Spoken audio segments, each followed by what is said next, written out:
जमन फकीर कंबर नामी कस्बे के हज्जाम थे जो किसी जमाने में लाड़काना मुंतकिल हो गए।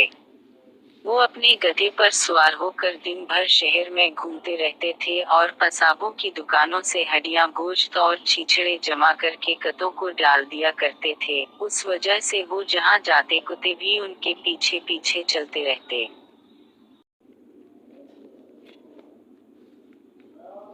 वो अपनी भोली भाली बातों में बड़ी दानाई की बातें कह जाते हैं।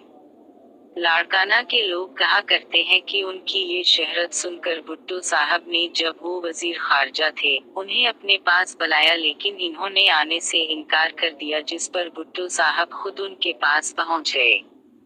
उन्हें आता देखकर जमन फकीर ने भुट्टो साहब से उनकी आमद का सबब पूछा तो इन्होंने कहा कि वो महज हाजिरी के लिए आए हैं, जिस पर जमन ने कहा कि कोई तुम्हारा उस्ताद हूँ जो यूं हाजिरी भरने आए हो।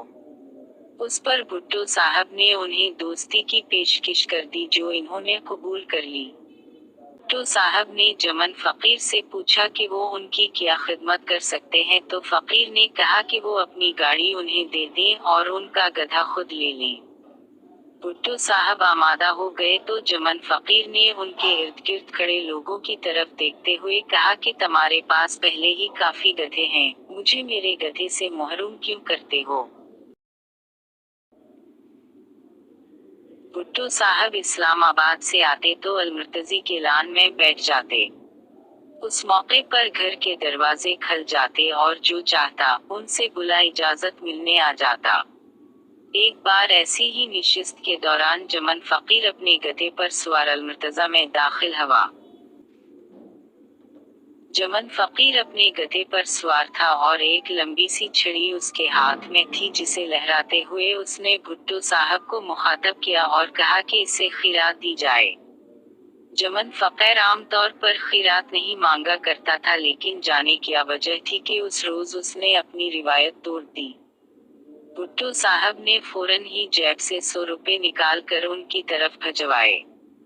ये देखकर जमन फकीर अपने मखसूस अंदाज मुस्कुराया और पकार कर कहा कि भुट्टो, अगर तुम्हारी जगह होता तो सोचो, क्या मैं भी ऐसा ही करता।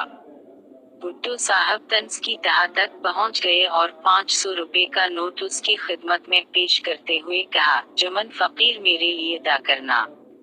मैं जमन फकीर ने भुट्टो साहब की ये दरख्वास्त सुनी और अपने गधे का रुख बदल कर उन्हें एक बार फिर मुखातब किया, ये बादशाही तुम्हारे लिए काफी नहीं है, तो चलो आओ, मेरे साथ मिलकर खीरात इकट्ठी करो।